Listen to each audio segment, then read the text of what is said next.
Hola chicos, buenas tardes, buenos días, buenas noches. Espero que hayan tenido una gran semana eh, y que les haya ido súper mega bien en su trabajo. Yo sé que tienen unos horarios muy atareados, pero espero que les haya ido muy bien. Les voy a poner unos videitos hoy que empezamos nueva materia. Es algo de salud pública. Entonces, pues está relajada la materia. Igual, posteriormente les voy a ir mandando las diapositivas que vayamos viendo. Les voy a hacer unos ajustes para que también no se les haga tan aburrido, porque sí hay muchas cosas como muy, pues es más teórico, ¿no? Son cosas muy, a veces muy importantes para el área en la que estamos, porque es nuestro primer nivel de atención, pero sí a veces es muy aburrido. Yo sé que a lo mejor no están tanto metidos en esto, pero pues sí, hay que checarlo lo más que se pueda. Les voy a poner unos videitos para que igual sea un poco más relajado y posteriormente vamos a ir viendo diapositivas. ¿Vale, chicos? Entonces se las voy a empezar a poner para que vean. Mm, Perfecto. Entonces,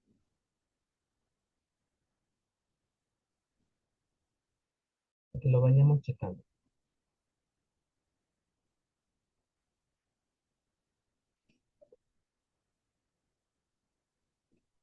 Espérenme, chicos, ¿eh? Porque me escucha bajito.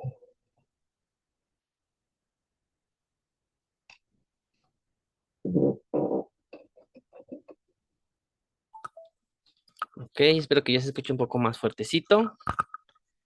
Ya hice unos ajustes, perdón. Y ahorita empezamos con el video.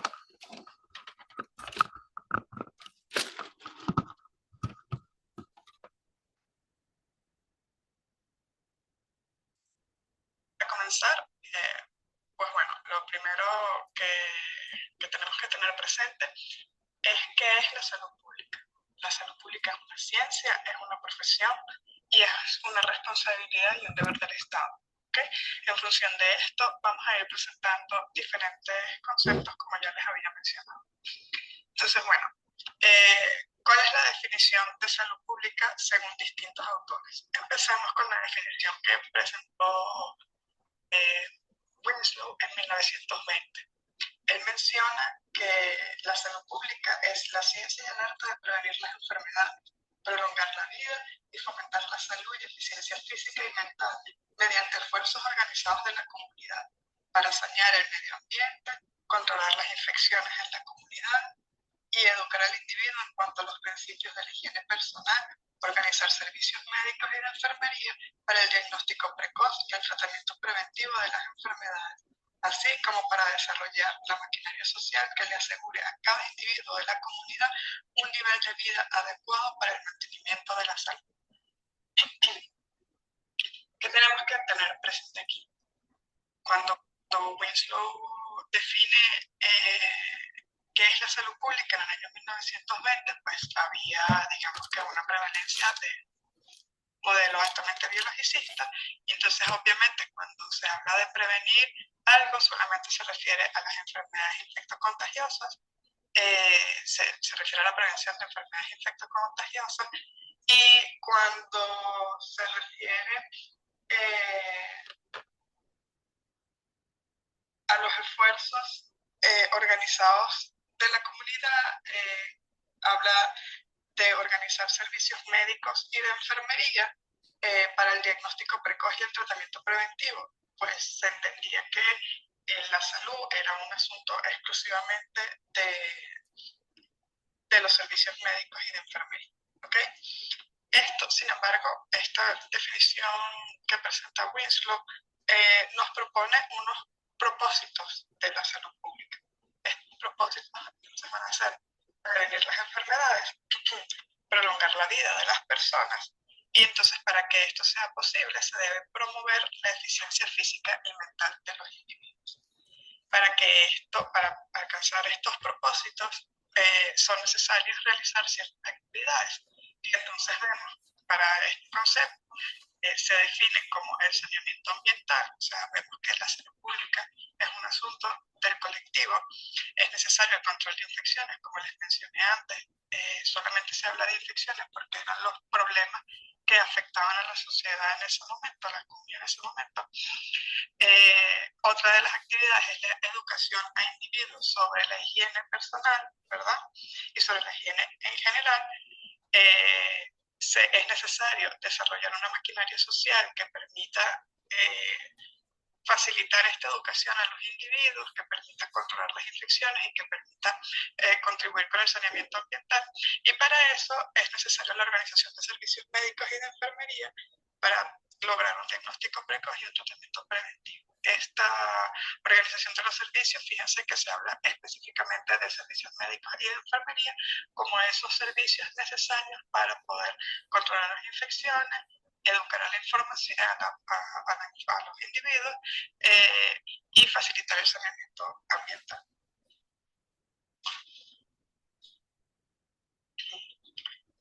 Luego tenemos en 1990 Milton Terris, así como ofreció un concepto de salud, también hace sus aportes en cuanto al concepto de salud pública. Él sigue, mantiene que es una ciencia y un arte, de eso no hay ninguna duda, ¿verdad?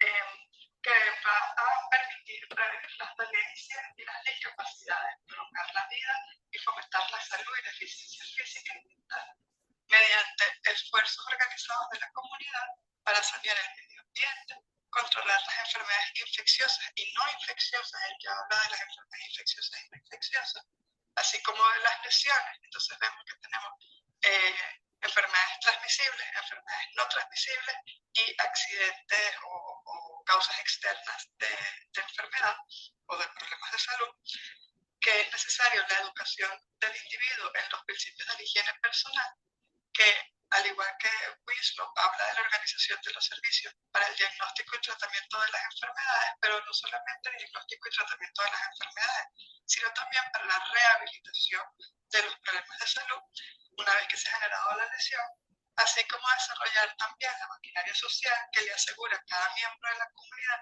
un nivel de vida adecuado para el mantenimiento de la salud. Entonces, en este concepto de Terris, obviamente, ya estamos en el siglo, a finales del siglo XX, en la década de los 90, vemos que no solamente un problema de las enfermedades infecciosas, sino que hay enfermedades no infecciosas y causas externas que producen problemas de salud y que se requiere más allá de servicios médicos y de enfermería adecuados, sino más bien necesitamos de espacios más integrales que permitan tanto hacer un diagnóstico precoz como garantizar un tratamiento oportuno y también garantizar la rehabilitación de las posibles discapacidades que se hayan generado por esos problemas de salud. El año 2014, Kaczynski y Varikova, disculpen, actualizan el concepto y ellos hablan de la nueva salud pública. Esto lo presentan en un libro que realizaron en conjunto, La nueva salud pública, en donde hablan que se trata de un enfoque multidisciplinario que permita proteger y promover el estatus de salud de los individuos y de la sociedad mediante la provisión equilibrada a la población de servicios de control sanitario y del medio ambiente y la promoción de la salud, servicios curativos de rehabilitación y cuidados a largo término. ¿Okay? Entonces vemos que aquí ya estamos hablando de servicios mucho más amplios, ¿sí? En este caso, digamos que la diferencia más relevante con el concepto que presenta Terris es que ellos hablan de la provisión equilibrada a la población de servicios de control sanitario del medio ambiente. Entonces, no solamente se habla de la salud como un asunto individual o colectivo, pero solamente correspondiente a las personas, sino que también se habla del control del medio ambiente como un elemento fundamental. Recuérdense, cuando hemos revisado el concepto de salud, vemos que el asunto de la salud, los determinantes de la salud, no son exclusivamente efectos individuales, asuntos individuales, sino que se incluye el colectivo, pero que además el ambiente forma parte fundamental, porque el ambiente está compuesto entonces por el espacio de trabajo, por el lugar del hogar, por el espacio donde las comunidades se van a la recreación, o sea, todo ese intercambio que tienen, digamos, la ecología de la sociedad. ¿Okay? En el año 2015, Pedro Gil, que es un catedrático español, médico, identificado como higienista, en algunos casos también se les llama salubrista, plantea entonces que la salud pública va a ser la ciencia y el arte de organizar y dirigir todos los esfuerzos de la comunidad destinados a defender y promover la salud de la población cuando está sana y a restablecerla cuando se ha perdido. Es entonces la salud pública una acción de gobierno multidisciplinaria, eminentemente social, cuyo objetivo final es la salud de la población. En este caso, Pedro Lagel habla, o sea, ubica al gobierno como ese gran responsable de garantizar la salud de la población, ¿verdad? Sin embargo, bueno, esto digamos que son conceptos planteados por personas, pero en el año 1992 la Organización Mundial de la Salud presenta qué es la salud pública como un concepto, ¿verdad? Y entonces se habla que la salud pública es la respuesta organizada de una sociedad. Fíjense que es similar a lo que plantea Piedrola en el 2015. Obviamente Piedrola retoma parte de este concepto, ¿verdad? Entonces, es parte de la respuesta organizada de una sociedad que está dirigida a promover, mantener, proteger la salud de la comunidad, así como a prevenir enfermedades, lesiones e incapacidades. Es decir, es un esfuerzo organizado de la sociedad que se traduce en un compromiso con la búsqueda de satisfacción con base a los ideales de salud que tiene esa comunidad, ¿okay? Ese entorno social. Entonces, esto nos lleva a que para la Organización Mundial de la Salud, la salud de la población es el resultado de las acciones del sistema de servicios de salud. El estado de bienestar que se aspira a alcanzar viene dado por los recursos que destine la organización social al sector salud, y entonces el bienestar está concebido como satisfacción de necesidades establecidas social y culturalmente. En este sentido, la satisfacción de las necesidades de una comunidad en particular estará en proporción directa con la disponibilidad de recursos en su más amplia acepción, en virtud de lo cual se habla de grados de satisfacción. ¿Okay? Esto entonces implica la formulación de planes y programas en salud que estén orientados hacia las acciones de promoción, prevención, conservación, recuperación y rehabilitación de la salud de la población. La formulación de estos planes y programas se sustenta entonces en la concepción que se tenga sobre la salud pública y los elementos implicados en su caracterización, donde lo social, lo político, lo económico y lo cultural son elementos preponderantes.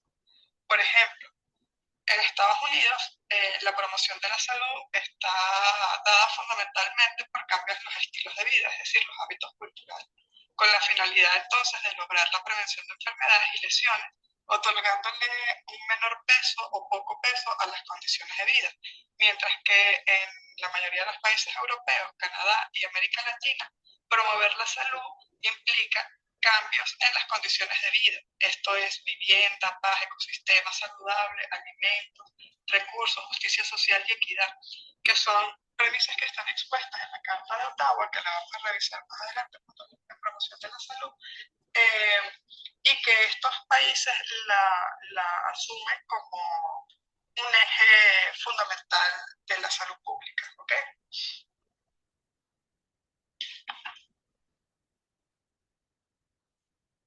Entonces, esto nos deja una serie de tareas, ¿verdad?, de la salud pública, que estarán, o sea, que son estas, pues, o sea, digamos que toda esta discusión sobre qué es la salud pública nos ha permitido delimitar cuáles son las tareas que tiene la salud pública. Entonces, las tareas de la salud pública van a ser la promoción de la salud, desarrollo de condiciones como el desarrollo de condiciones de vida sanas, va a ser mejorar el bienestar y la capacidad funcional de las personas, de los individuos y las comunidades, va a ser la prevención de las enfermedades y la recuperación del enfermo. También se incluye la rehabilitación física, social y profesional como elementos, fundamentales de estas tareas. ¿Okay? O sea, digamos que estas son las tareas que se plantea la salud pública de cómo puede garantizar esos ideales de salud que están planteados. Por ahora vamos a dejar hasta aquí esta discusión sobre la conceptualización. Más adelante la vamos a retomar para finalizar, pero quiero pasar ahora a esto que vemos como ciencia y campo del ejercicio profesional. O sea, al principio les hablé que la salud pública era una ciencia, era un ejercicio profesional y era una responsabilidad del Estado. Entonces, como ciencia y campo del ejercicio profesional, las concepciones sobre salud pública han estado cuestionadas en relación con su pertinencia, ¿verdad? ¿Qué es la pertinencia? Las respuestas efectivas a necesidades en salud. Y en cuanto a su incumbencia, que se refiere a la inclusión de los factores que determinan la situación de salud. Digamos que este cuestionamiento ha generado algo que se identifica o que se ha denominado la crisis de la salud pública. ¿Cómo se evidencia esta crisis de la salud pública? Primero, porque a lo largo de los años se ha observado un aumento del número absoluto de individuos que no tienen acceso a sistemas de servicios de salud. Ha habido un aumento de los niveles de morbimortalidad debido a epidemias de fácil control y prevención.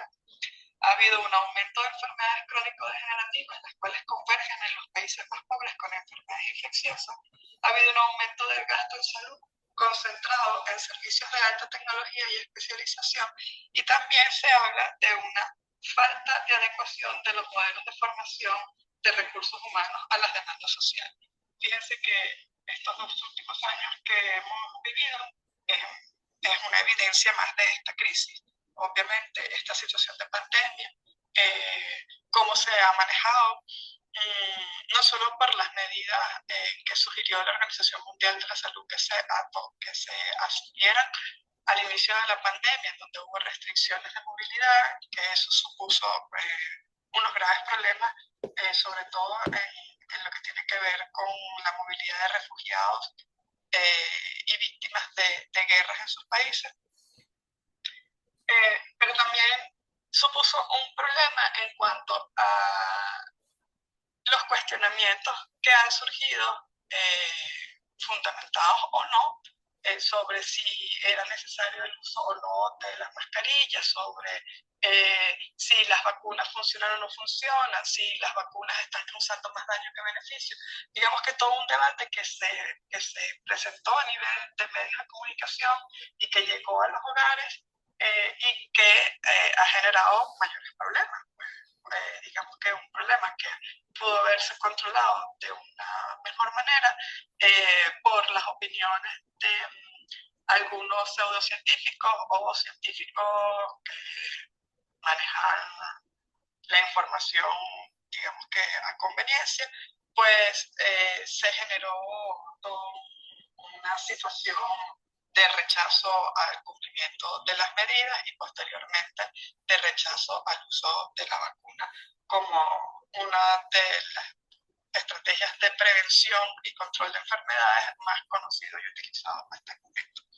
Aparte de la higiene personal, que era algo de lo que se recordaba en esta pandemia, ¿verdad? Recordemos que era el lavado continuo de las manos, en este caso se incluyó el uso de geles desinfectantes, sobre todo para facilitar el espacio donde el acceso a agua era más complicado, y el uso de una mascarilla para evitar esparcir el virus. Entonces, bueno, esto nos lleva a que en el año 92 la Organización Panamericana de la Salud, que es una organización adscrita a la Organización Mundial de la Salud y que realmente es la que lleva el registro regional, o sea, de la región de América, dentro de la Organización Mundial de la Salud. Bueno, la OMS propone en 1992 una definición que permite obtener una visión integral de los aspectos que hemos revisado hasta ahora. Se concibe la salud pública entonces como el conjunto de recursos, habilidades y conocimientos organizados bajo responsabilidad del Estado. El Estado en su doble carácter de representante y garante de la sociedad organizada, que tiene como función rescatar, promover, desarrollar y direccionar la capacidad de una población determinada para la realización de sus potencialidades biológicas, psicológicas y sociales que le permitan alcanzar el bienestar general. ¿Okay? El año 2002 hacen una revisión y una actualización del concepto y proponen lo siguiente, que se trata del esfuerzo organizado de la sociedad, principalmente a través de sus instituciones de carácter público, para mejorar, promover, proteger y restaurar la salud de las poblaciones por medio de actuaciones de alcance colectivo.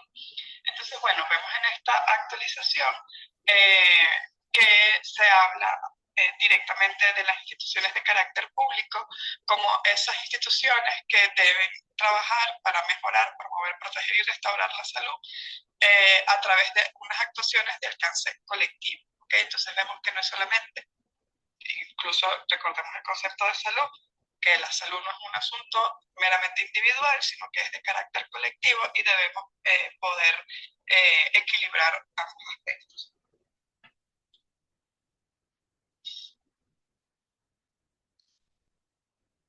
Entonces, cuando vemos la salud pública como una ciencia, vemos que se trata de un espacio transdisciplinario, es decir, que requiere la participación de múltiples disciplinas como la medicina, la farmacia, la odontología, la sociología, la psicología, la economía, la administración y entre otras disciplinas, que genera y administra conocimientos, que organiza eficientemente los recursos y promueve la gestión de las respuestas sociales que permiten el desarrollo de la salud. Su campo de conocimiento requiere del aporte del método y categorías de otras ciencias, bien sean sociales, económicas, políticas, de la conducta, biológicas y administrativas. Y el objeto de conocimiento es la población, tanto individuos como colectivos, la cual posee la capacidad y el derecho de realizar su potencial biológico, psicológico y social. Entonces, esto sería la salud pública como una ciencia, ¿verdad? Tenemos que tener siempre presente que es entonces un espacio transdisciplinario, que no es un asunto exclusivamente de la ciencia de la salud, ¿verdad? Que requiere de un método y de unas categorías de otras ciencias, ¿verdad? Si es transdisciplinario, entonces requiere categorías de otras ciencias y que el objeto de conocimiento va a ser la población, visto como individuos o como colectivos. ¿Okay? Por eso cuando les pedía que buscaran investigaciones de interés para la salud pública, algunos de ustedes me escribían preguntándome, ¿puede ser sobre un tema en específico? Evidentemente, cualquier tema de salud, bien sea estudiado en individuos o en colectivos, va a ser un tema de interés para la salud pública. ¿Okay? Entonces, fíjense, cuando hablamos del campo del ejercicio profesional, fíjense que les hablé antes de una crisis que se generó a partir de la pertinencia y la incumbencia de la salud pública. Y entonces, bueno, cuando vemos en lo que se refiere a los servicios de atención médica a lo largo del tiempo, han orientado sus prácticas hacia la atención de la población que solamente acude a los servicios, o sea, a los servicios de salud. Es decir, aquellos con una mortalidad y una morbilidad conocida. Esto nos lleva a algo que se llama la analogía del iceberg de la salud. ¿Okay? Entonces, nosotros vemos, digamos que la parte que se ve del iceberg representa solamente aquello que es lo observable, el fenómeno de la morbilidad y la mortalidad conocida, porque son aquellas personas que acuden a los servicios de salud. Los planes y programas de las políticas sanitarias, a su vez, han estado dirigidos básicamente a ese sector de la población. Entonces, lo que hace que prevalezcan servicios curativos bajo la premisa o convicción según la cual, eliminando las enfermedades, se va a lograr la salud.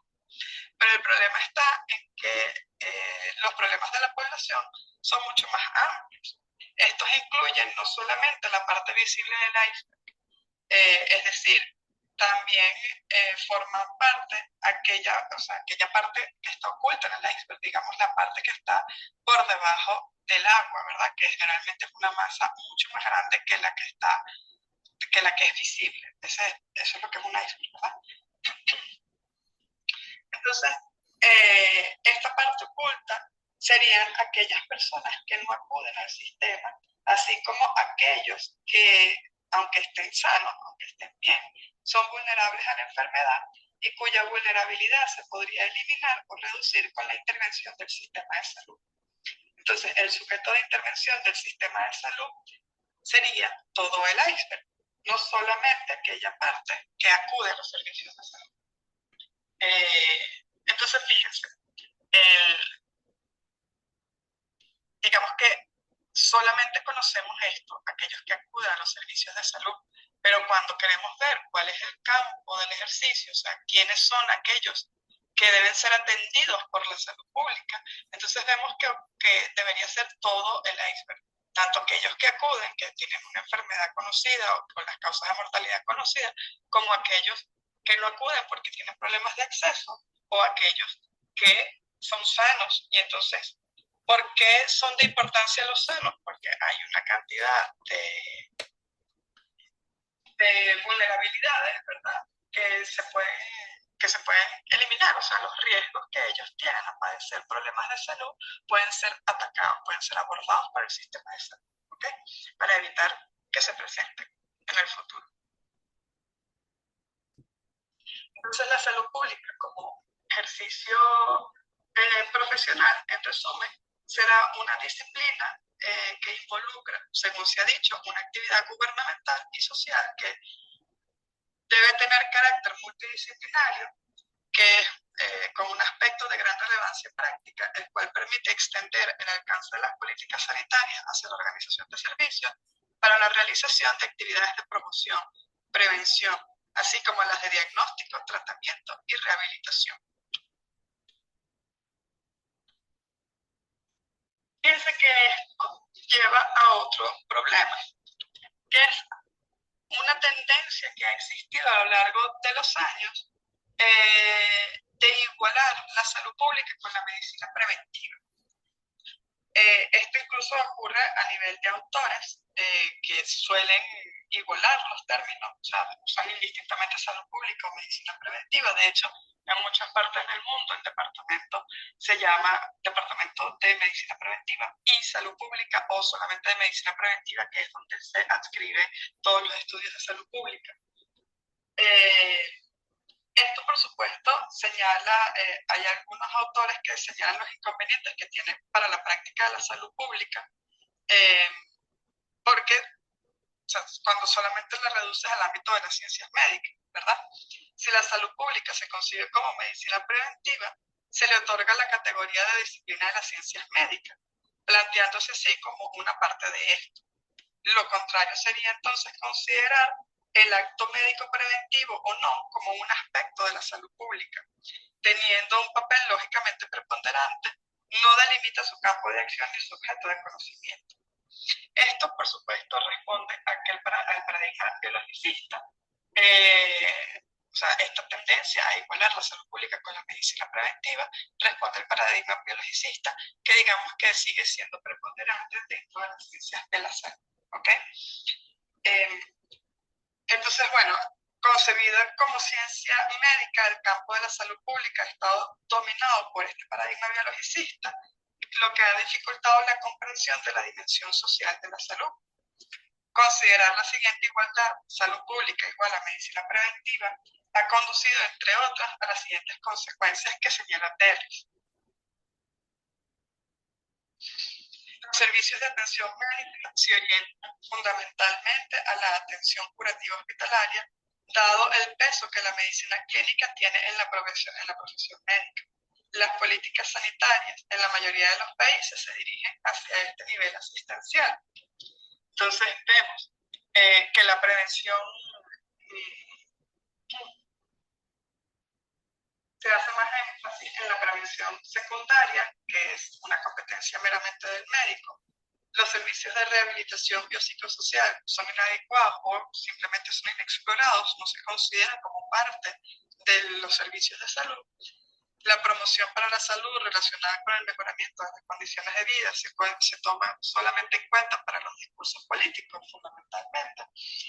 El personal encargado de la Dirección de Servicios de Salud nacionales, estatales y municipales generalmente lo constituyen médicos con especialidades clínicas, sin formación en salud pública, y se medicaliza la prevención de atención médica a individuos, a intervención médica a grupos, sobre la base de prevención específica, el saneamiento y la organización de servicios.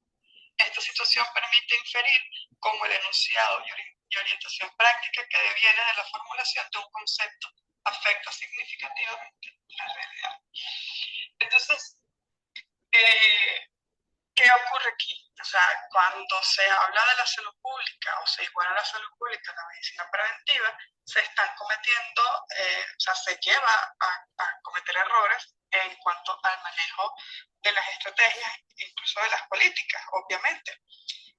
Si se asume que es lo mismo, pues obviamente no es relevante que los directores de los servicios de salud sean personas con conocimiento en salud pública, sean personas con especialización, con maestrías, con doctorados en el área de la salud pública, ¿verdad?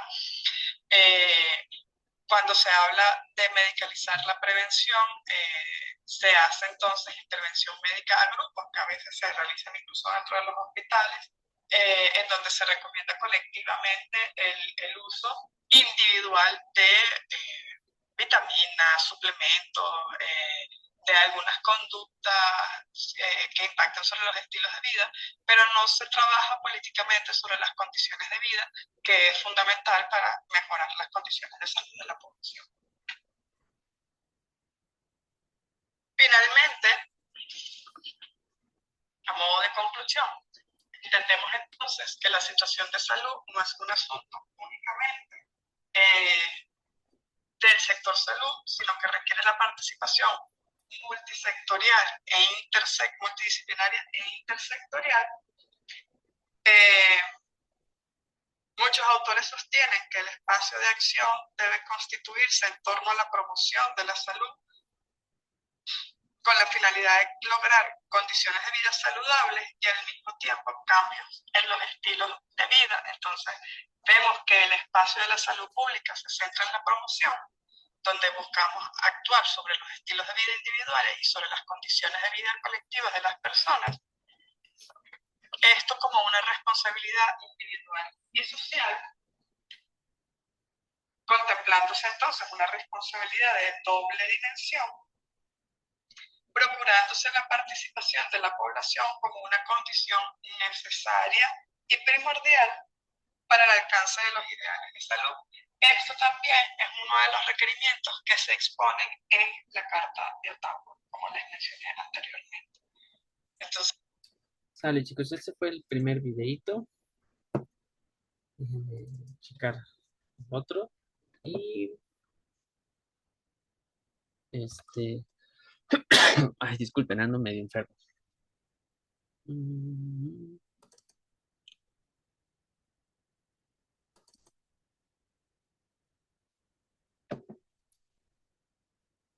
Para ponerles el otro.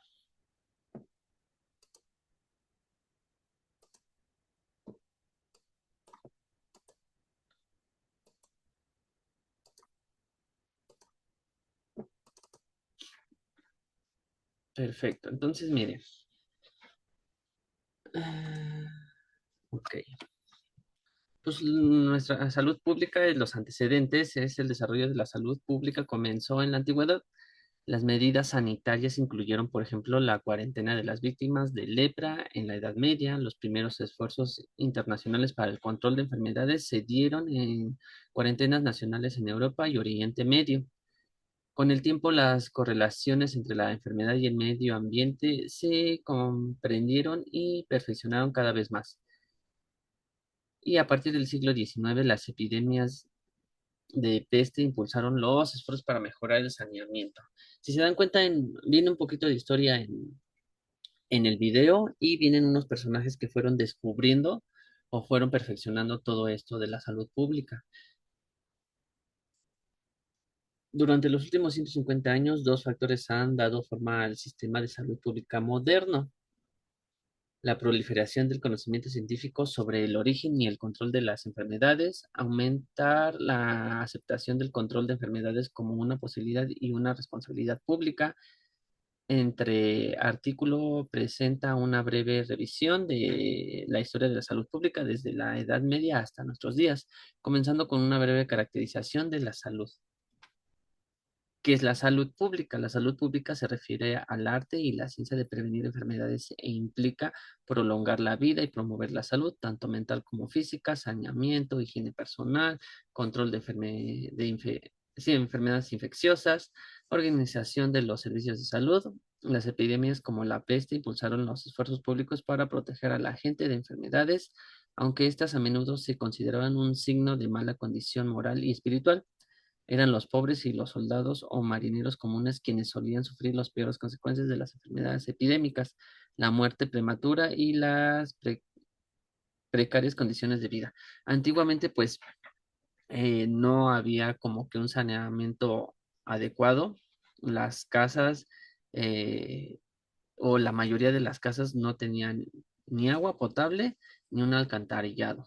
Ajá, entonces la verdad, en esa época pues había muchas infecciones de todo tipo, se hacían enfermedades de todo tipo por la mala higiene que había.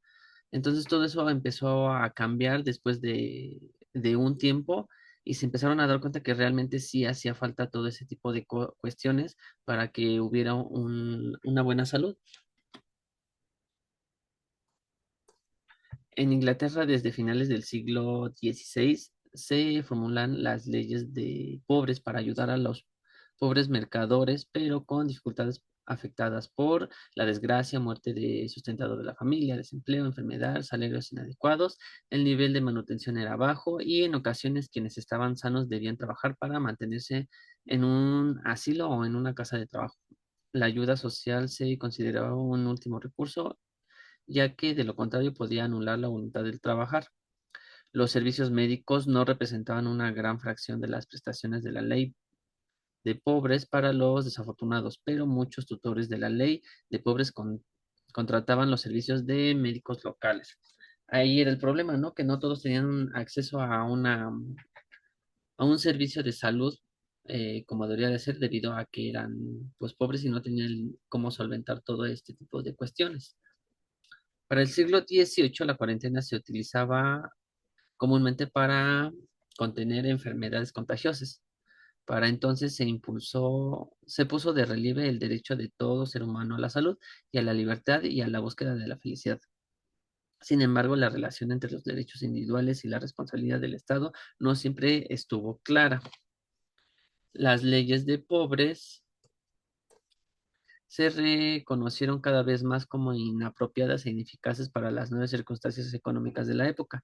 En Estados Unidos, a medida de que la población de ciertas comunidades se expandía, se requería acuerdos más formales para la atención de los enfermos. En Europa, el aumento de la población coincidió con una mayor conciencia de la mortalidad infantil y de las pésimas condiciones que se vivían en las cárceles y los manicomios. A finales del siglo XVIII, en Estados Unidos, varias ciudades como Boston y Nueva York habían establecido medidas permanentes de cuarentena y aislamiento. Estas medidas reflejaban un cambio en la comprensión de las enfermedades, desde el individuo como afecto natural de la condición humana hacia la responsabilidad estatal, donde la enfermedad era potencialmente controlable mediante la acción pública. Entonces aquí se empezaron a dar cuenta que realmente el tener una cuarentena cuando estaban enfermos, pues les ayudaba a sanar.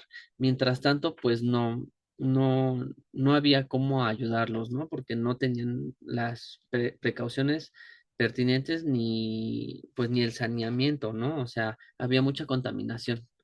Para el siglo XIX marcó un antes y un después de la salud pública. Entre los siglos 4 y 5 antes de Cristo, la relación causal entre la enfermedad y el medio ambiente se estableció, por ejemplo, en la obra de Hipócrates, cuyo libro Aires, Aguas y Lugares se mantuvo como marco teórico para las enfermedades epidémicas hasta el siglo XIX, cuando surgieron las nuevas ciencias de la bacteriología y la inmunología.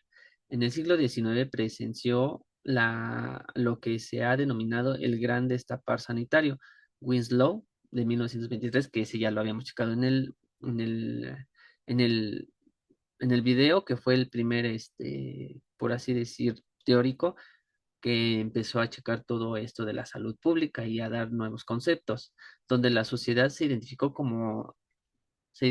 tanto como una causa de enfermedad como la vía de transmisión, y las reformas sociales se centraron en el saneamiento. Las mejoras en las condiciones sanitarias se produjeron simultáneamente en algunos países europeos y en Estados Unidos. Durante el avance de la revolución industrial, la salud y el bienestar de los trabajadores comunes se deterioraron. La creciente urbanización de las poblaciones exacerbó las condiciones ambientales salubres, perdón, especialmente en las zonas obreras, y con ello la incidencia de enfermedades. En Londres, por ejemplo, la viruela, el cólera, la fiebre, y la tifoidea y la tuberculosis se propagaron rápidamente. Esto se propagó, pues, porque no tenían un, un método de contención, ¿no?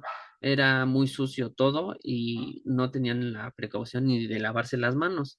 Prácticamente así como agarraban a una persona, iban y agarraban a otra y era el contagio ahí. Entonces ellos no tenían como que la idea de esto, ¿no? Sino simplemente ellos trataban de ayudar, pero pues más contagiaban.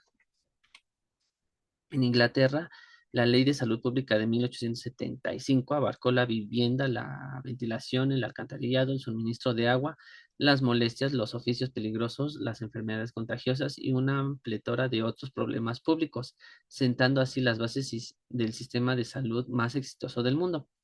La Ley de 1875 estableció las normas para la administración sanitaria británica hasta después de la Primera Guerra Mundial.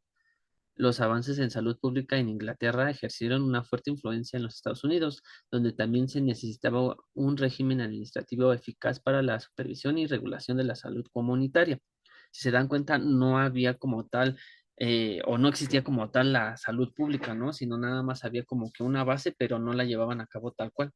En Rusia, tras la revolución comunista, los servicios médicos rurales se expandieron masivamente para brindar atención médica a toda la población.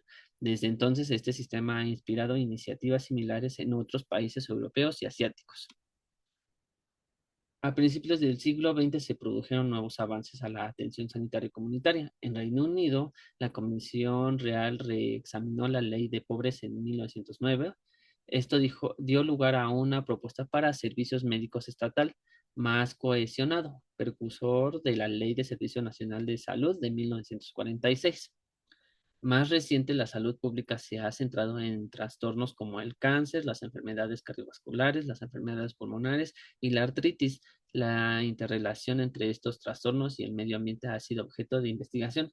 La educación sanitaria dirigida a la prevención de enfermedades adquirió una prioridad cada vez mayor.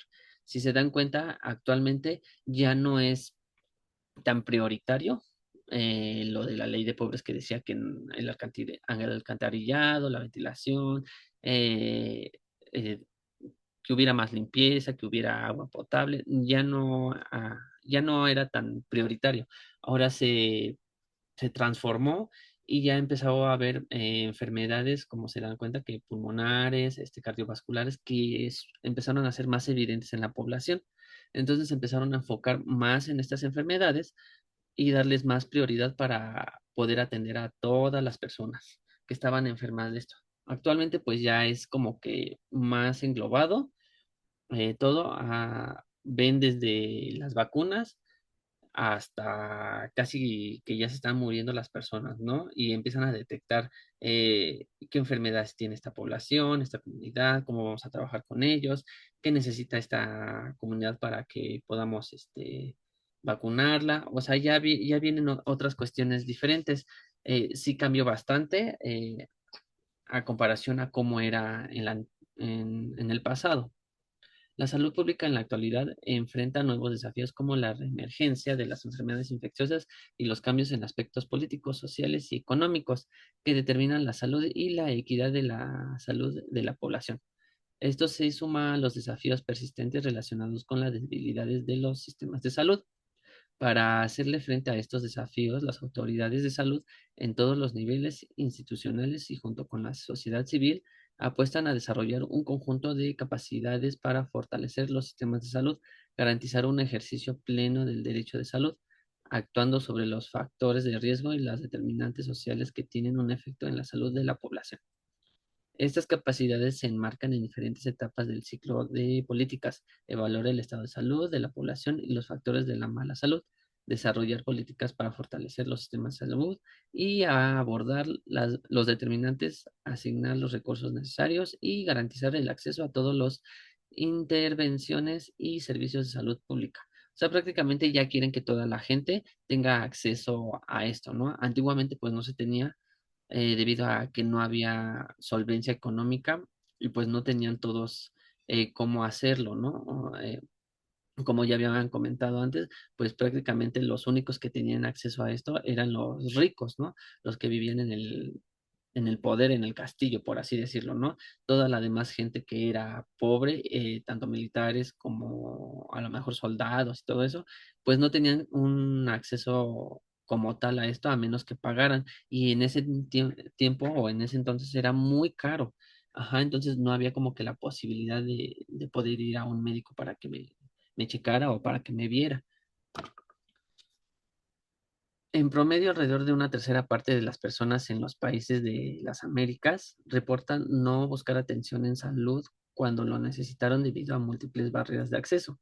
Entre los que reportaron no buscar atención, el 17.2% atribuyó su decisión a barreras organizativas, largos tiempos de espera, horas de atención inadecuados, requisitos administrativos engorrosos. Las barreras financieras fueron reportadas en un 15.1% de los casos, la disponibilidad inadecuada de recursos, falta de personal, medicamentos e insumos, en el 8.4% de los casos, y las barreras geográficas en el 5.4% de casos. Aquí, pues lamentablemente, ahora yo me imagino y quiero pensar, y que puede ser que sea cierto, que la falta de personal es también porque hay mucha demanda de pacientes. Y aparte de otras cuestiones, a lo mejor administrativas, que ya no, pues que ya no están cubriendo todo esto, ¿no? Entonces, eso es una. La otra, pues, si ustedes ya estuvieron en áreas de salud pública, si van a las comunidades, a veces son muy lejos de una ciudad, de un centro comunitario. Y si ellos primero viven muy lejos y no tienen la condición económica como para estar viajando a cada rato para ir a un médico, pues no lo van a hacer. Eso es una.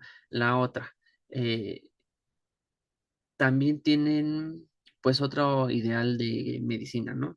No pueden llegar los enfermeros o enfermeras, médicos, lo que sea, a decir, ah, ¿sabes qué? Te voy a llegar a vacunar, porque ellos muchas veces tienen otra cuestión sociocultural que no les permite, ¿no? Que no creen en la medicina actual, ni en las enfermeras, ni en los médicos. Ellos creen en otras cuestiones, a lo mejor herbolarias, eh, de otra índole que no les permite tampoco como que meterse en este aspecto, ¿no? Entonces, a veces es muy difícil trabajar con esas comunidades porque no aceptan a la primera de que, ay, vamos a ir a vacunarlos o vamos a ir a darles una plática de la lactancia materna. Es más, no te entienden ni siquiera que les hables así, ¿no? Tienes que primero checar, ver, observar cómo es la comunidad para que tú puedas conocerla e ir como que inmiscuyendo con ellos para saber cómo tratarlos. Las funciones esenciales de la salud pública son las capacidades de las autoridades de salud en todos los niveles institucionales y junto con la sociedad civil para fortalecer los sistemas de salud y garantizar un ejercicio pleno del derecho a la salud, actuando sobre los factores de riesgo y las determinantes sociales que tienen un efecto en la salud de la población. Esta renovada propuesta tiene una perspectiva institucional en términos de las capacidades del Estado y la sociedad para ejercer funciones esenciales para proteger la salud de la población. Otro de los riesgos que sobresalen de la definición es reconocer a las autoridades de salud como principal sujeto de responsable de ejercicio de la FEPS en todos los niveles institucionales. ¿Sale? Entonces, les voy a poner un poco de historia de la salud pública para que lo chequen y lo veamos.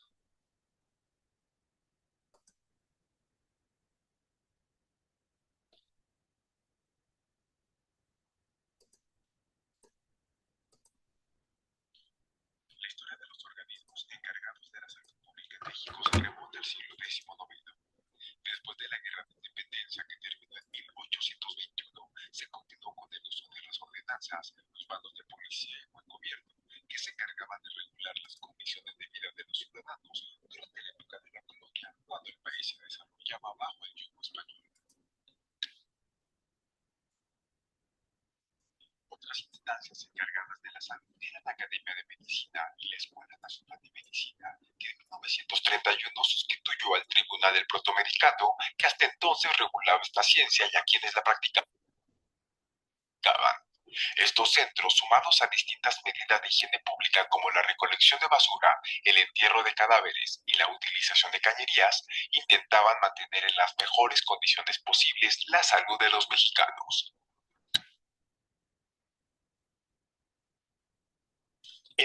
En el año de 1841 se crea el Consejo Superior de Salubridad debido a la preocupación del gobierno por mantener el buen estado de salud de la población mexicana, pero se logró sin mucho control debido a la inestabilidad política, falta de recursos económicos y la desorganización del país.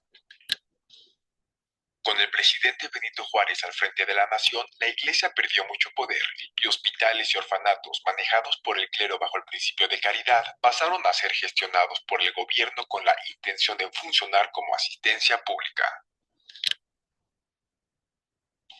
En 1861 se crea el Consejo Nacional de Beneficencia Pública, que coordinaría hospitales para convertirlos en un servicio público gestionado por el Estado.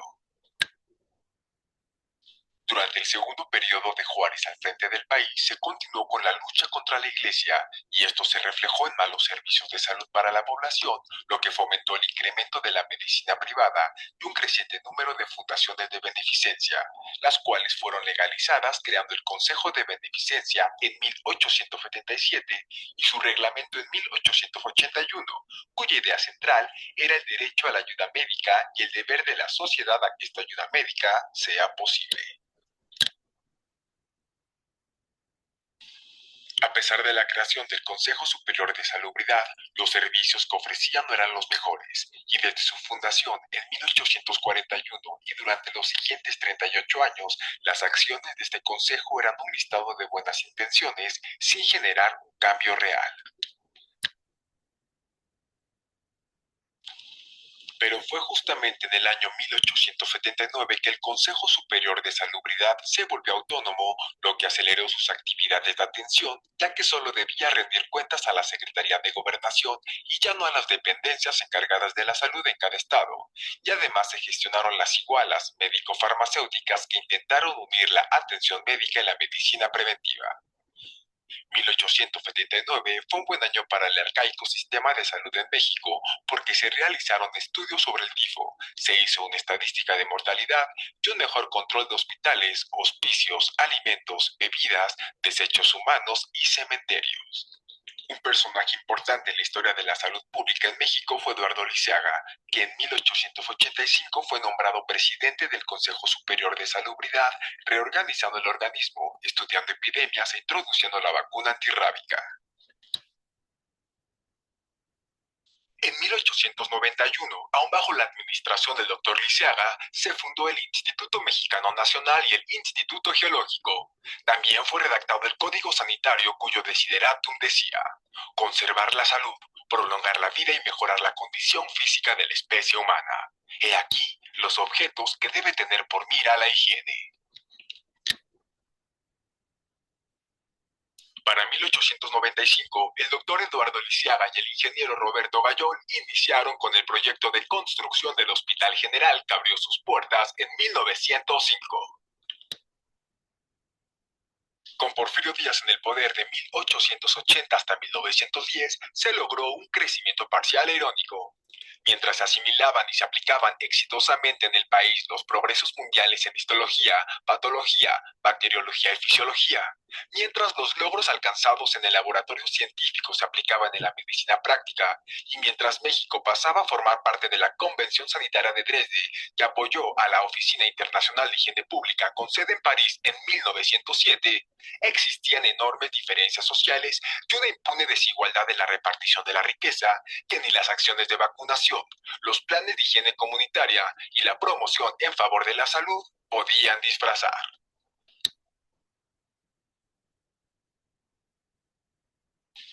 Una vez estallada la Revolución Mexicana en 1910, se frenó de inmediato el crecimiento y desarrollo en investigación médica que se había logrado por 20 años, aunado a las terribles consecuencias que la guerra trajo consigo: epidemias, hambrunas, enfermedades causadas por la pobreza y malas condiciones de higiene. Pasando este periodo de lucha y florecimiento social mexicano, en 1917 se creó el Departamento de Salubridad Pública, cuya legislación abarcaba puertos, fronteras y consideraba medidas para prevenir epidemias. También se generalizó el uso de vacunas y se introdujeron los primeros servicios de drenaje y agua potable.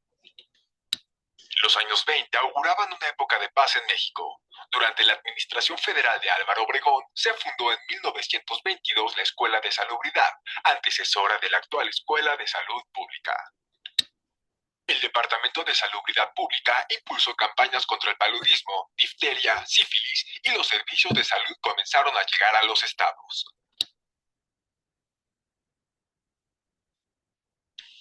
En 1928 se crearon las unidades sanitarias corporativas, que para 1932 se transformarían en la Coordinación de Servicios Sanitarios. De 1930 a 1940 hubo una continuidad en los programas de salud y grandes avances en la creación de instituciones encargadas de proporcionarla. En el año 1931 fue creado el Servicio de Sanidad de los Estados para contrarrestar la deficiencia en materia de salud que existía al interior de la República. En 1932 se fundó la Coordinación de Servicios Sanitarios, que pretendía incrementar el potencial de los recursos disponibles. Para 1933 ya existía una administración encargada de ejecutar las obras de agua potable y alcantarillado. En 1935 se promulgó un nuevo Código Sanitario e inició la campaña permanente contra la tuberculosis. En 1936, Gustavo Vaz estableció el servicio médico social obligatorio para los estudiantes de medicina, que hasta la fecha atienden la salud de la gente que vive en el campo y las zonas rurales.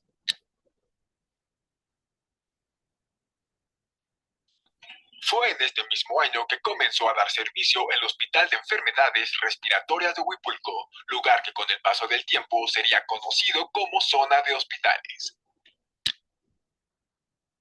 En 1937 se modifica la Ley de Secretarías y Departamentos de Estado y se creó la Secretaría de Asistencia Pública. Para el año 1939 se inauguró el Instituto de Salubridad y Enfermedades Tropicales, encargado de investigar, en el contexto de la realidad mexicana, enfermedades como la malaria, lepra y tos ferina.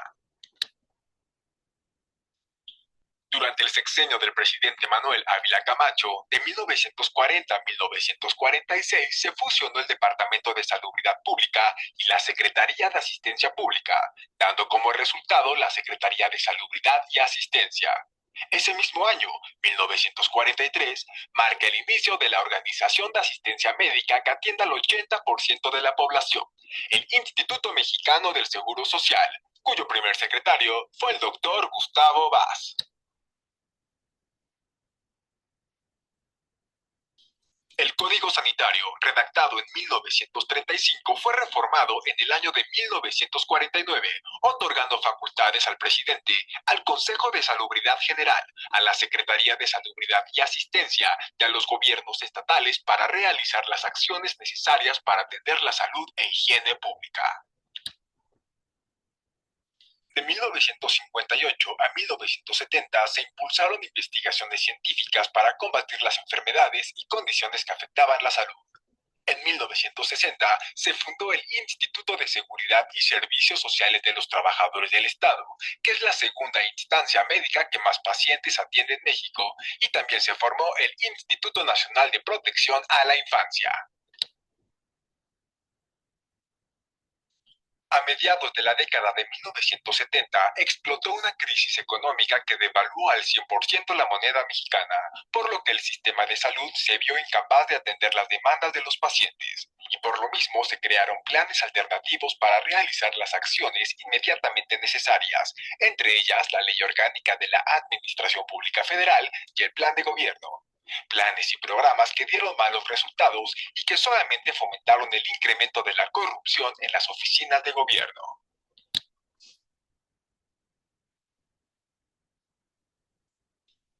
Durante el gobierno de Miguel de la Madrid, de 1982 a 1988, y con la economía mexicana golpeada por una segunda devaluación del peso de casi el 600%, dio inicio el Plan Global de Desarrollo, el cual no dio resultado, ya que su éxito dependía del desarrollo social, que a su vez dependía del crecimiento económico. Para 1983 se creó el Plan Nacional de Desarrollo, que tenía como misión fundamental incrementar la atención médica, la salud pública y la asistencia social. Otro cambio importante se gestó en 1985, cuando la Secretaría de Salubridad y Asistencia se transformó en Secretaría de Salud, con el doctor Guillermo Soberón como su primer secretario, y que continúa siendo el máximo órgano a nivel federal encargado del cuidado de la salud física y emocional de los mexicanos. En 1987 se creó el Instituto Nacional de Salud Pública, pero fue hasta 2003 cuando el gobierno realizó importantes reformas a la Ley General de Salud, lo que dio origen al sistema de protección social, que a la fecha atiende a más de 30 millones de mexicanos por medio del Seguro Popular. Estos mexicanos no gozan con seguridad social de ninguna de las instituciones encargadas de ella, ya que se encuentran fuera del mercado de trabajo y por lo tanto no cuentan con las llamadas prestaciones de ley, que incluyen la atención médica. El sistema de salud en México se encuentra lejos de colocarse dentro de los primeros lugares respecto a la eficiencia. La calidad en algunas áreas no es la mejor, así como la atención de algunos trabajadores no siempre es la más amable. Pero para muchos mexicanos es la única vía de acceso a la salud. Además, es justo mencionar que en la actualidad la mayoría de los médicos, enfermeras, enfermeros y administrativos hacen un esfuerzo mayor para lograr atender a todos los pacientes que sobrepasan la capacidad de servicio de la mejor manera. Y finalmente es importante saber los cambios y novedades que se deciden en las altas esferas políticas, ya que como usuarios nuestra misión es mantenernos actualizados con el objetivo de seguir gozando de los servicios médicos integrales otorgados por el gobierno, un derecho que es para todos y no puede ni debe ser derogado. Perfecto. Entonces,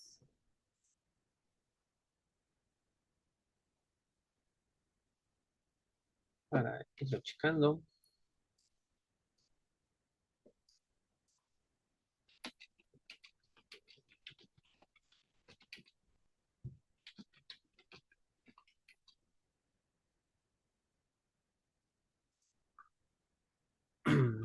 Ok.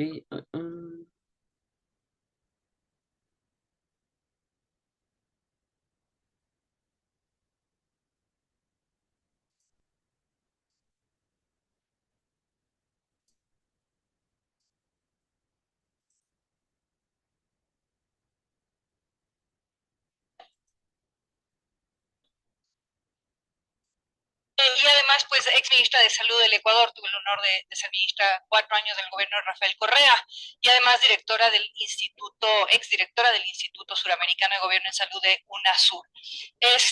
Si me ayudan con la presentación, buenísimo, muchas gracias.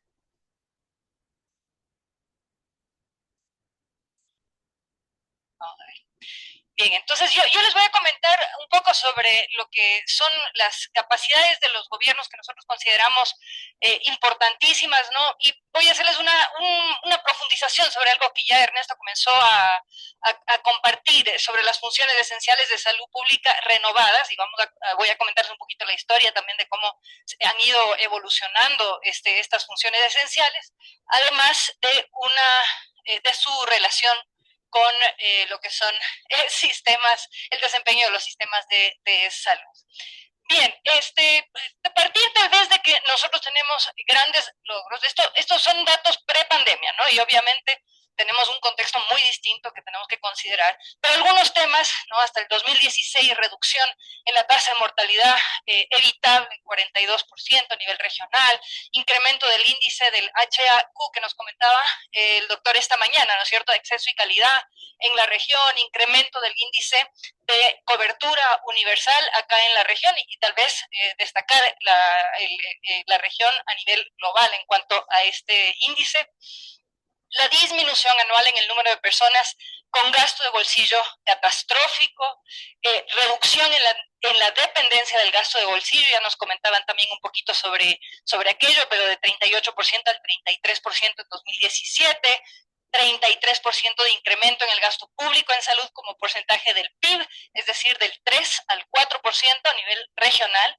Es 31 Estados miembros ejecutando acciones en el 2019 para realizar la salud universal de forma progresiva, 26 Estados miembros ejecutando iniciativas de políticas en 2019 para mejorar el financiamiento en salud y 15 Estados miembros ejecutando iniciativas de políticas en el 2019 para ampliar el acceso. Habíamos visto la distinción que hacía Ernesto, que es bastante importante, ¿no?, entre cobertura y el acceso. Ya iba a decir siguiente, por favor. A ver si me funciona. Sí.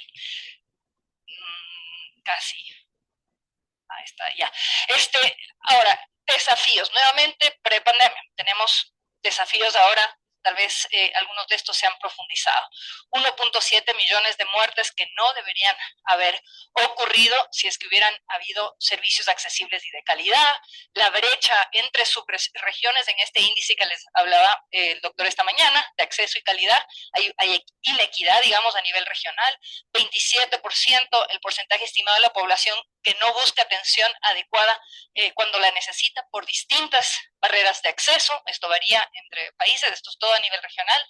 7.8% la brecha absoluta entre el 20% más pobre y el 20% más rico de la población en cuanto a cómo es su experiencia en esas barreras de acceso. 40% de la población aproximadamente, las personas que no buscan atención apropiada por barreras institucionales, es decir, financieras, de acomodación, disponibilidad, geográficas. Un 57.9% de la población que no busca atención apropiada por razones personales y culturales, es decir, creencias, lenguaje, preferencias, percepción de salud, ¿no?, su experiencia en los servicios. 11% de la población en 2015 con gastos catastróficos en salud, 2.2% estimado de la población que se empobrecieron por el gasto de bolsillo con respecto al umbral de pobreza del 60% del consumo per cápita. Esto como un antecedente. En el marco de esto se establece, digamos, este trabajo que les voy a compartir sobre las funciones esenciales de salud pública.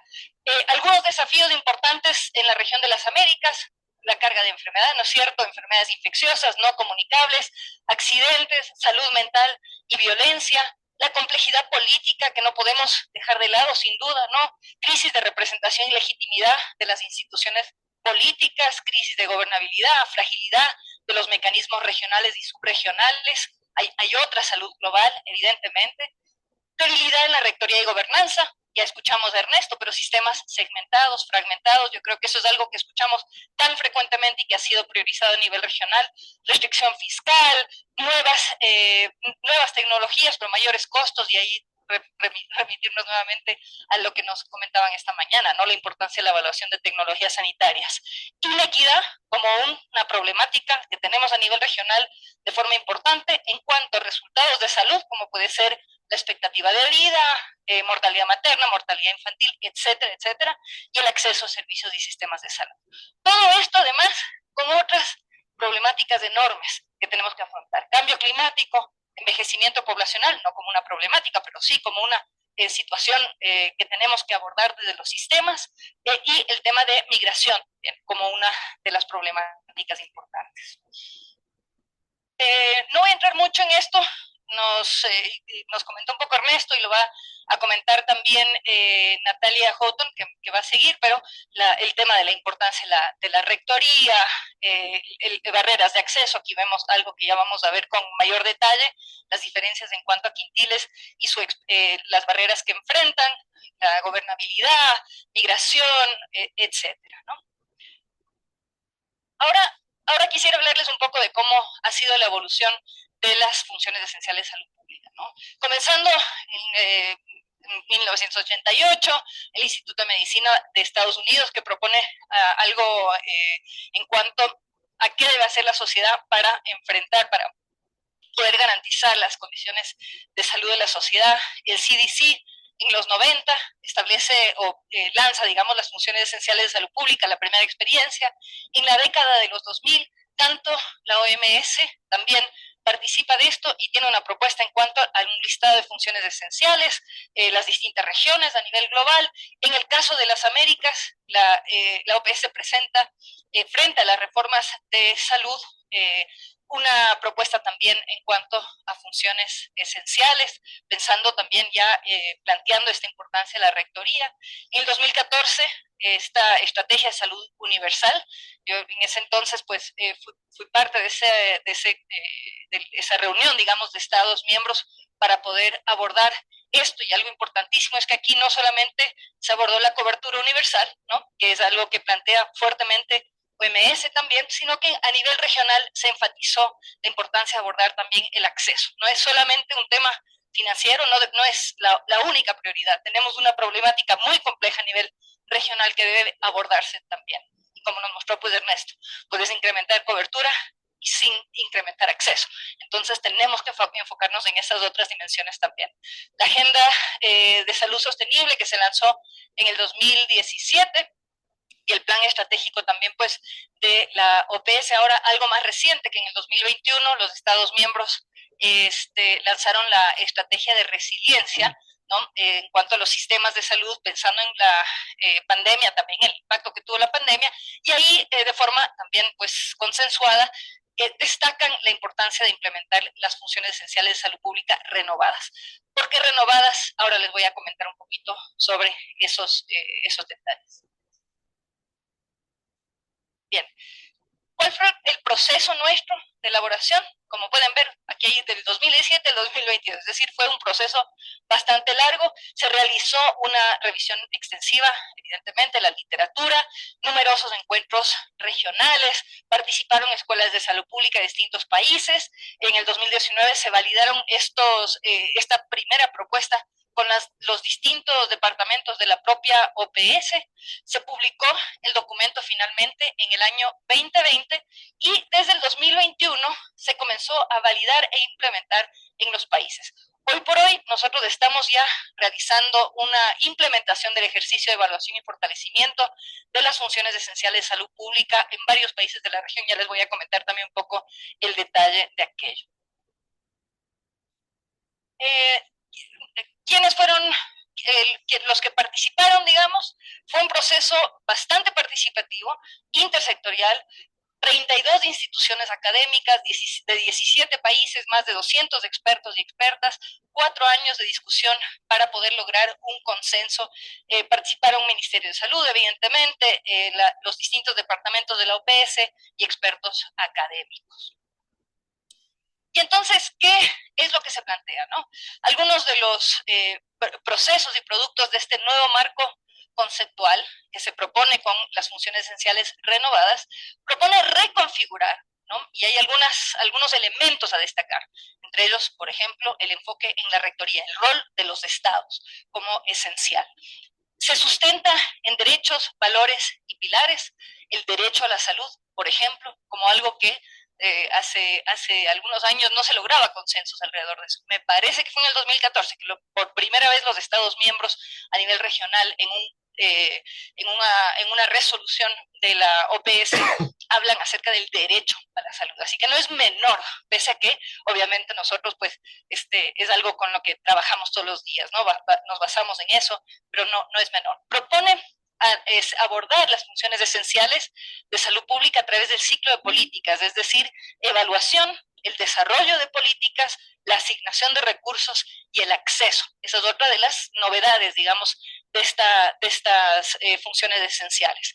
Y conduce a la posibilidad de una medición, ¿no? ¿Cuáles son los estándares que se cumplen, no se cumplen en los distintos países? Evidentemente con contextos distintos y evidentemente con la capacidad también de analizarlo desde un contexto particular, pero poder medir aquello y elaborar un plan de acción. ¿Cómo lograr una hoja de ruta para cumplir aquellos estándares importantes? Ernesto ya lo dijo, nos basamos, ¿no es cierto?, en esta concepción de lo que es la salud pública, pero enfatizo tal vez nuevamente el tema de capacidades, ¿no? Las funciones esenciales de salud pública como las capacidades del Estado y de la sociedad para poder lograr los objetivos en salud. Una de las novedades también que tenemos es que no es solamente el Ministerio de Salud Pública, sí la rectoría de la autoridad sanitaria, del gobierno, del Estado, digamos, pero la importancia cada vez más de poder lograr una articulación intersectorial y por ende, pues las funciones esenciales permiten también ver dónde caen las responsabilidades en cuanto al desarrollo de las funciones esenciales. Si no es el Ministerio de Salud Pública, ¿dónde es? ¿Y cuáles son esos relacionamientos para poder lograr incidir sobre esos actores externos, tal vez, para poder lograr que se desarrollen adecuadamente las funciones? Estos son los pilares, digamos, bajo los cuales se sustentan estas funciones esenciales, aplicar los valores de la salud pública para abordar las inequidades en relación a la salud y sus causas. Nuevamente, no es menor. No todo el mundo está de acuerdo con el tema de abordar las inequidades, pero desde la región hemos sido muy enfáticos, digamos, en posicionar esto como uno de los ejes bajo los cuales debemos trabajar. Abordar las condiciones sociales, económicas, culturales y políticas que determinan la salud, garantizar el acceso universal a los servicios de salud pública integrales, integrados, individuales y colectivos, expandir la función de rectoría de las autoridades de salud para abordar los desafíos de salud pública. ¿Y ahora cómo se va para atrás? Ya. Entonces, enfatizar. Este es el ciclo de políticas, evaluación, desarrollo de políticas, asignación de recursos y acceso, nuevamente como un tema importantísimo. Tenemos un abordaje o proponen un abordaje integrado, servicios individuales y también servicios colectivos, un ciclo que se retroalimenta, no es un proceso lineal, un énfasis sobre los determinantes sociales y esta coordinación intersectorial que por ende se requiere. Voy a detenerme un poquito en cuáles son estas 11 funciones esenciales de salud pública, cuál es el rol que debe cumplir o qué capacidades deben tener el Estado en cuanto a estas distintas áreas, de estas 11 funciones para lograr sus objetivos en cuanto a salud. Por un lado, la FESP, aquí hablamos con los acrónimos que cuando trabajas todos los días te acostumbras, después nadie entiende lo que dices. La primera función esencial, monitoreo y evaluación, acceso a información, el marco normativo que permite aquello, el uso que se le dé a la información para poder guiar la toma de decisión en cuanto a las políticas públicas. La función esencial número 2, vigilancia, control y gestión de riesgos, ¿no? Capacidad de vigilancia, tema de riesgos que para nosotros es algo fundamental. Obviamente, vigilancia no entro en detalle, pero solamente pensar en lo que hemos atravesado en estos últimos años con la pandemia, pues se destaca el rol que tenemos o la importancia que debe tener la vigilancia dentro de los sistemas de salud. La tercera función esencial es la investigación, y gestión del conocimiento. Escuchábamos al doctor Macinco, por ejemplo, decir, ¿por qué tenemos tantos estudios en Brasil? No es por algo en particular, más allá de que hay mucha data, se hace pública la información y por ende eso no permite que se haga investigación adecuada. Generar, por ejemplo, un plan nacional de investigación en salud. ¿Cuál es el rol del Ministerio de Salud frente a las decisiones que toma el Estado, el país, en cuanto a las prioridades de investigación? Ese tipo de estándares, digamos, están contenidos acá.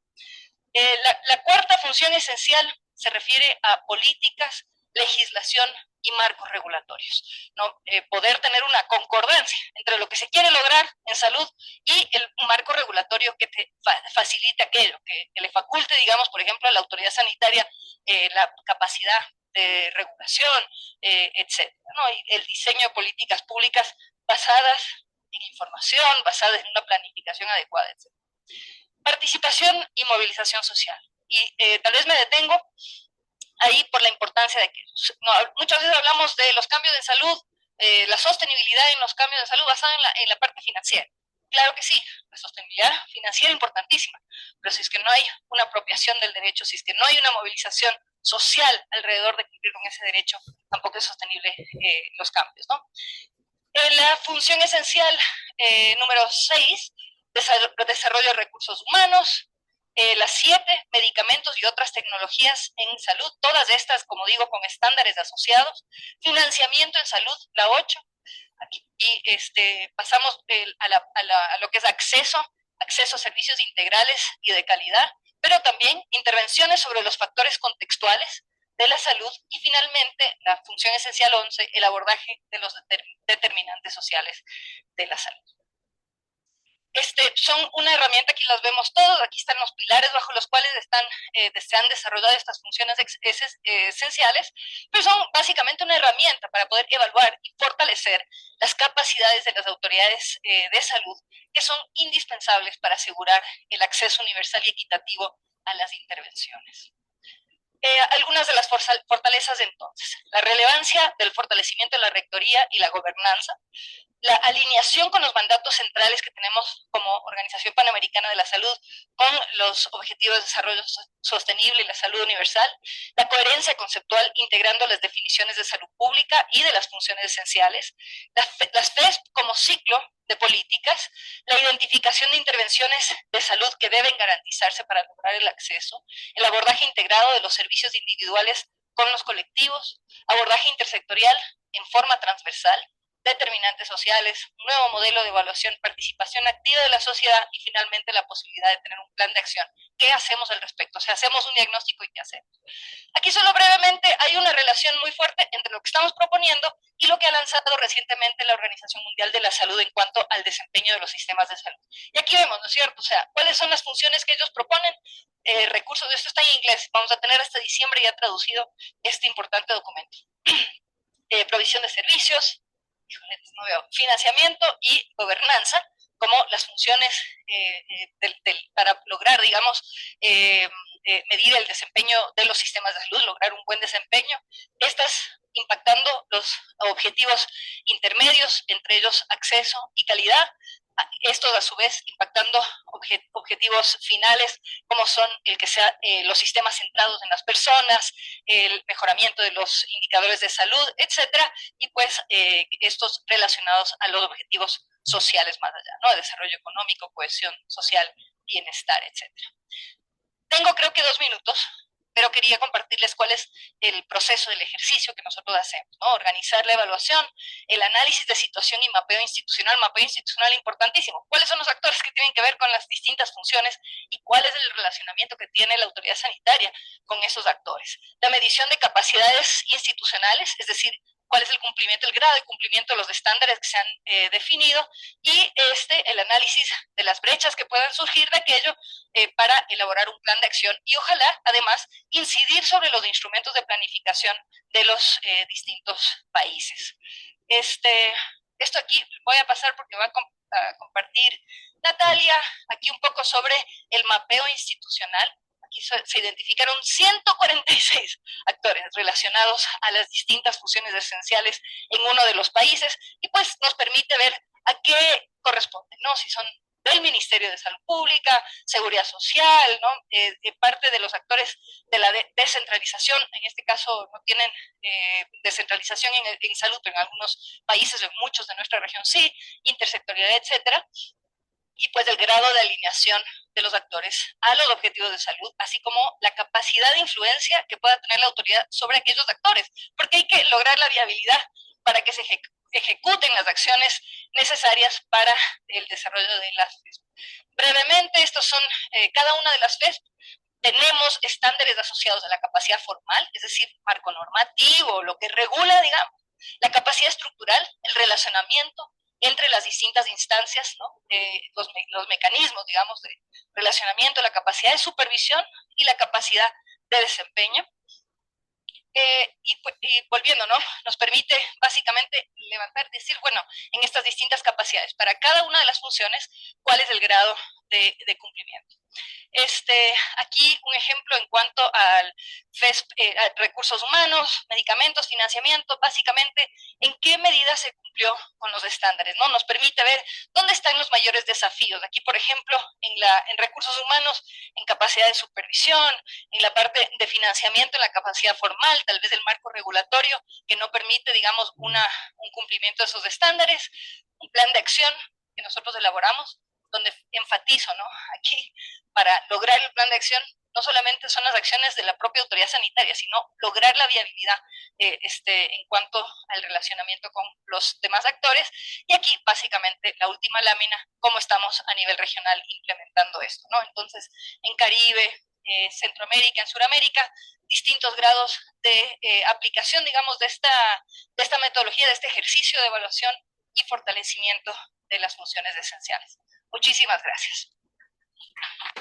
Sale, chicos. Entonces, esto es parte de las acciones esenciales, se supone que renovadas que hay, y esto pues prácticamente pues se vive día a día en sus unidades de trabajo. Va a depender mucho de pues cómo las lleven a cabo, eh, qué tanto van a, qué tanto van a pues a llevarlas a cabo con los pacientes, con el personal. Todo eso tiene que ver, ¿no? Entonces, pues a veces unas más que otras, pero la cosa es que hay que llevarlas a cabo, ¿no? Para poder ejercer bien nuestro rol y dar un buen servicio, por así decirlo, ¿no? Ay. Esta propuesta renovada de las FEPS busca orientar el desarrollo de las políticas de salud pública a través de la colaboración intersectorial durante 4 etapas que forman que forman parte de un ciclo de políticas integrado: evaluación, desarrollo de políticas, asignación de recursos y acceso. Asimismo, se introduce un nuevo paradigma para la salud pública basado en 4 pilares orientados a la acción: la necesidad de aplicar valores éticos de la salud pública para abordar las inquietudes en relación con la salud y su causa; abordar las condiciones sociales, económicas, culturales y políticas que determinan la salud de las poblaciones; garantizar el acceso universal a los servicios de salud pública integrales e integrados, individuales y colectivos; y expandir la función de rectoría de las autoridades de la salud para abordar los desafíos de la salud pública. Prácticamente lo que quieren es ampliar todo esto para tener una buena y mejor atención en salud, pero esto igual va a depender mucho de cómo lo maneje las unidades de salud donde se encuentran o donde lo están llevando a cabo para que pueda surtir efecto. La respuesta de la OPS brinda cooperación técnica en relación con las funciones esenciales de la salud pública relacionadas con la evaluación, el desarrollo de las políticas, la asignación de recursos y el acceso, para fortalecer los sistemas de salud, en particular para prevenir, detectar, evaluar y responder a eventos de salud pública, y para promover la adopción de enfoques integrados y multisectoriales encaminados a alcanzar la salud universal. Promueve el intercambio de conocimientos, las buenas prácticas y la cooperación para el fortalecimiento de funciones esenciales de la salud pública y de los sistemas de salud. Las 11 funciones esenciales que los sistemas de salud deberían observar se basan en evaluar el estado de salud de la población, los factores de la mala salud, desarrollar políticas para fortalecer los sistemas de salud, abordar las determinantes, asignar los recursos necesarios y garantizar el acceso a todos los intervenciones y servicios de salud pública. Como novedad, las funciones esenciales se enmarcan como capacidades institucionales que los países deberán fortalecer para una mejor, para una apropiada, perdón, formulación de acciones de salud pública. Asimismo, se asume un rol de participación de la sociedad civil y actores clave como parte del proceso de desarrollo de políticas y no se los limita a ser facilitadores de la prestación de servicios. También asumen más relevancia las intervenciones intersectoriales que abordan las determinantes sociales de la salud. Y aquí, como en el video, pues prácticamente tenemos las funciones esenciales de la salud renovadas. Y como ya decía, las primeras tres son evaluación, monitoreo y evaluación, vigilancia, control y gestión de riesgos, investigación de gestión de conocimiento, ¿no? Y después tenemos desarrollo de políticas, que son dos nada más: políticas, legislación y marcos regulatorios, participación y movilización social.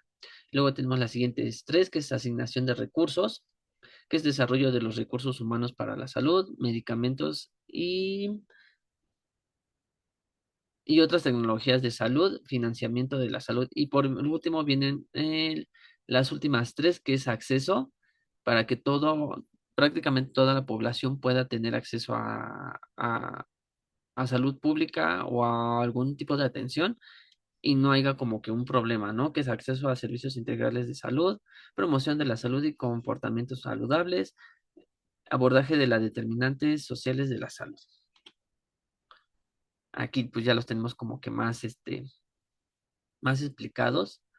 Monitoreo y evaluación de la salud y el bienestar, la equidad, los determinantes sociales de la salud y el desempeño e impacto de los sistemas de salud, la vigilancia en la salud pública, el control de la gestión de los riesgos para la salud y las emergencias, promoción y gestión de la investigación y el conocimiento en el ámbito de salud, formulación e implementación de políticas de salud y promoción de legislación que proteja la salud de la población, participación y movilización social, incluso de actores estratégicos y transparencia, desarrollo de recursos humanos para la salud. Déjenme muevo. Asegurar el acceso al uso racional de medicamentos y otras tecnologías sanitarias esenciales de calidad, seguras y eficaces, financiamiento de la salud eficiente y equitativo, acceso equitativo a servicios de salud integrales y de calidad, acceso equitativo a intervenciones que buscan promover la salud, reducir factores de riesgo y fortalecer comportamientos saludables, y gestión y promoción de las intervenciones sobre las determinantes sociales de la salud. La salud pública moderna en México inicia a principios del siglo XX, consolidándose con el gobierno de Porfirio Díaz, construcción del Hospital General de México en 1905, como ya lo habíamos visto en el video anterior. eh, Viene como que cómo se fue desarrollando, ¿no? Y formalizándose tras la Revolución con la creación del Departamento de Salud Pública en 1917 y la Escuela de Salubridad en 1922, impulsada por la medicina social para atender a la población rural y prevenir enfermedades infecciosas, un esfuerzo que se formalizaría constitucionalmente hasta 1983, consolidándose con el Departamento de Salud Pública en 1917, la creación de la Escuela de Salubridad en 1922, hoy Escuela de Salud Pública, y el IMSS en 1943, marcando un esfuerzo progresivo por parte del Estado para atender la salud a la población, influenciado por la medicina social y la modernización sanitaria. Y pues aquí tenemos un poco de historia, ¿no? No exclusivamente de México, cómo se fue creando. En 1836 se crea la Academia de Medicina, en 1841 se instituyó en México el Consejo Superior de Salubridad, en 1861 creación del Consejo Nacional de Beneficencia Pública, en 1865 Benito Juárez quita el poder a la Iglesia y los hospitales quedan a cargo del gobierno, en 1876 se fundó el Instituto Oftalmológico Valdivieso, en 1882 se celebró el Congreso Higiénico Pedagógico, en 1885 se creó Reglamento para la aplicación de la vacuna contra viruela. En 1887, Eduardo Lisiaga visitó el laboratorio de Louis Pasteur y recibió ahí el virus atenuado de la rabia. Y pues ya en 1903 la peste se vio disminuida, se hicieron cientos de copias para la prevención de la peste. Entonces, esa un poco de la historia de salud pública, cómo se fue creando hasta lo que hoy pues prácticamente lo conocemos, ¿no? La salud pública y la enfermería se ejerce desde varias disciplinas y perfiles profesionales del ámbito sanitario y no sanitario, con competencias comunes y funciones diferenciadas según el campo de trabajo. La OMS considera que los roles de enfermería, entre los cuales está la salud pública, son claves para abordar la justicia social y la equidad de salud y para alcanzar los objetivos de desarrollo sostenible. Sin embargo, al día de hoy, las funciones específicas de la enfermería de salud pública no están definidas. En España son pocas las publicaciones referentes a su caracterización en comparación con otros países. No obstante, definen algunas de las competencias de salud pública como parte de la especialidad de enfermería familiar y comunitaria, orientada mayoritariamente a la práctica asistencial e individual. La enfermería de salud pública surge en Inglaterra en el siglo XIX. En España no es hasta la Segunda República cuando se crea la enfermera visitadora con roles de salud pública. Posteriormente, en 1946, se aprobó el reglamento de la Escuela Central de Instructoras Sanitarias, donde las enfermeras recibían formación en salud pública. A principios del siglo XX se cambia la orientación de los servicios de salud pública y las enfermeras que trabajaban en las comunidades se caracterizan con carácter, asistencial tuvieron que orientar su actividad a la promoción de la salud, la educación sanitaria y la vigilancia epidemiológica sin una formación específica. O sea, prácticamente pues les daban una como que embarradita de todo para que pudieran atender a la población o las necesidades de la población. Ya fue después como que se fue enfocando más en enfermedades, en algunos aspectos para poder estudiar la población. Un enfoque en las necesidades médicas de toda población, incluidas las desigualdades y las necesidades únicas de las subpoblaciones. Evaluación de la salud de la población utilizando un enfoque integral y sistemático. Atención a los múltiples factores determinantes de la salud. Un énfasis en la prevención primaria. Aplicación de intervenciones a todos los niveles, individuos, familias, comunidades y los sistemas que tienen un impacto en la salud. Estas actividades incluyen la colaboración comunitaria, la enseñanza médica, el desarrollo de políticas en respuesta a las prioridades derivadas de una evaluación continua y exhaustiva, centrada en la población. Los enfermeros de salud pública son miembros y líderes de equipos interprofesionales en diversos entornos y en muchos tipos diferentes de agencias y organizaciones, incluidos todos los niveles de gobierno, organizaciones comunitarias y otras organizaciones de servicios no gubernamentales, fundaciones, grupos de reflexión política, instituciones académicas y otros entornos de investigación. La promoción de la salud es un proceso clave para lograr que la población tenga un mayor control sobre salud y logre con ciertas medidas mantenerla a un nivel óptimo. El bienestar de la sociedad es uno de los propósitos principales de cualquier Estado.